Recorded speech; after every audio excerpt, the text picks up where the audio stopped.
আমরা যে নামের শুরুতে এমডি লিখি এই বিষয়টি কতটুকু সঠিক?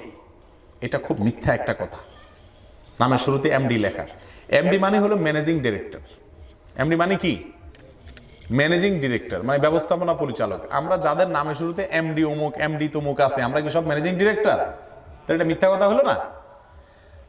বাহিরে, দেশের বাইরে যারা থাকেন, বিশেষ করে সৌদি আরবে আমি দেখছি, আমাদের সৌদি প্রবাসী বাংলাদেশি ভাইরা যারা আছে সবার পাসপোর্ট দেখে যে এমডি অমুক, সব এমডি। তোমাদের দেশে এত এমডি, তোমাদের দেশে সাধারণ মানুষ নাই, সব এমডি দেখি, তারা অবাক হয়ে যায়।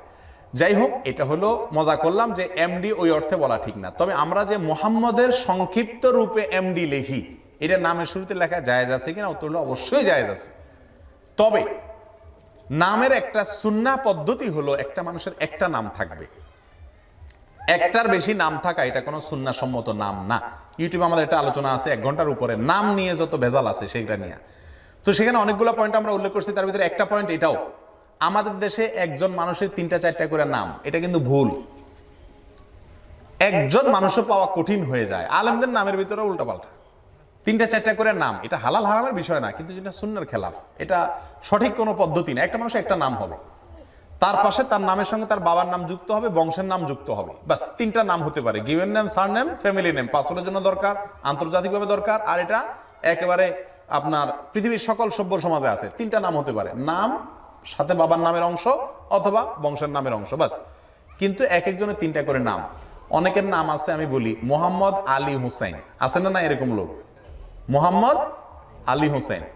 মোহাম্মদ হলেন আমাদের রাসূল, আলী হলেন তার মেয়ের জামাই বা চাচাতো ভাই, আর হোসাইন হলেন নাতি। 3 জেনারেশনের নাম একজনে দখল করে বসে রয়েছে। খেয়াল করছেন নি? যার নাম মোহাম্মদ আলী হোসেন, তার নামের ভিতরে কয় জেনারেশনের নাম আছে? ঠিক না ভাই? ঠিক ঠিক কেমনে হইল?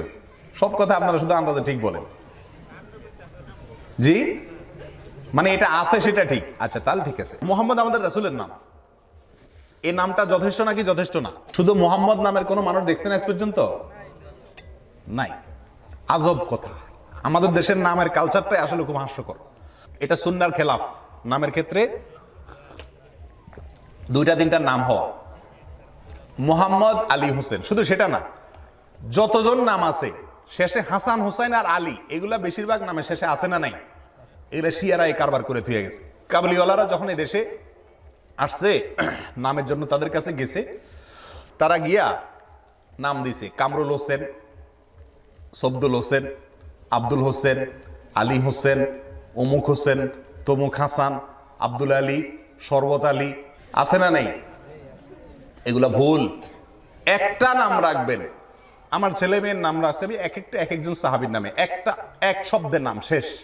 এখন বিভিন্ন জায়গায় গেলে জিজ্ঞেস করে শুধু এটা আর কিছু নাই? হ্যাঁ, শুধু এটা আর কিছু নাই। কয়টা লাগে একটা মানুষের নাম? 3 মাইল লম্বা নাম লাগে নাকি? এটা সুন্নাহ সম্মত কোনো নাম না। যাই হোক, এই যে নামের শুরুতে মুহাম্মদ আমাদের দেশে রাখা হয়, আপনারা অনেকে জানেন, এটা একটা ইতিহাস আছে। এক সময় হিন্দু মুসলমান মিক্স ছিল, সবাই নামের শুরুতে শ্রী লাগাইতো। শ্রী মানে সুন্দর, ভালো, এরকম কিছু। তো সেখান থেকে হিন্দুদের শ্রী থেকে পার্থক্য করার জন্য মুসলমানরা নামের শুরুতে মুহাম্মদ লাগানো শুরু করছে। এটা একটা সময় যখন সমস্যা ছিল তখন এটা হয়েছিল, দরকার ছিল, কিন্তু এখন আর এটার দরকার নাই। এই জন্য নামের শুরুতে মুহাম্মদ সাল্লাল্লাহু আলাইহি ওয়াসাল্লামের নাম যুক্ত করলে সেটা কোনো বরকতময় হবে অথবা সেটা কোনো সুন্নাহসম্মত হবে, এরকম কোনো কথা নাই। আমরা কোনো সাহাবীদেরকে দেখি না এরকম করছেন। যার কারণে নাম যদি রাখতে চান, কারণ রাসূলের মুহাম্মদের ছেলের নাম মুহাম্মদ রাখবেন, শুধু মুহাম্মদ রাখবেন, বাস। মুহাম্মদের সাথে বাপের নাম জুড়ে দিতে পারেন, কিন্তু মুহাম্মদের সাথে 3 মাইল লম্বা নাম রাখবেন না। আর নামের শুরুতে মুহাম্মদ, আবার শেষে হাসান হোসেন, এরকম কোনো কিছু যুক্ত করবেন না। হাসান হোসেন নাম যুক্ত করা দোষের না, শুধু হাসান রাখেন, শুধু হোসেন রাখেন, কিন্তু একটা ভালো নাম, পূর্ণাঙ্গ একটা নামের শেষে আলী হোসেন, আবার শেষে হোসেন লাগবে কেন? এগুলো সবগুলো শিয়াদের। জি, যেগুলো আগে রেখে ফেলছে সেগুলো কি করবে? তারা হুজুরদের একবেলা খাওয়াই দিলে ইনশাআল্লাহ চলবে, অসুবিধা নেই, বুঝছেন নি? একবেলা করে দাওয়াত খাওয়াই দিবেন, ওইটা কাফারা আদায় হয়ে যাবে। দেখুন, আমি শুরুতে বলছি, আপনি ভালো করে শুনেন নাই, এগুলো এরকম ভুল না যে এর কারণে কবিরা গুনাহ হবে, হারাম হবে, এমন না। এটা ছোট ভুল, বাপ মা রেখে ফেলছে, এর কারণে কোনো গুনাহ হবে না। যার কারণে যাদের নাম আগে থেকে এগুলো আছে তারা চিন্তা করার কোনো কারণ নেই। তবে সামনে থেকে যেগুলো রাখবেন সেগুলো আপনারা সঠিকটা রাখবেন এবং আলেমদের সাথে পরামর্শ করে সুন্দরটা রাখবেন। আল্লাহ তৌফিক দান করুন।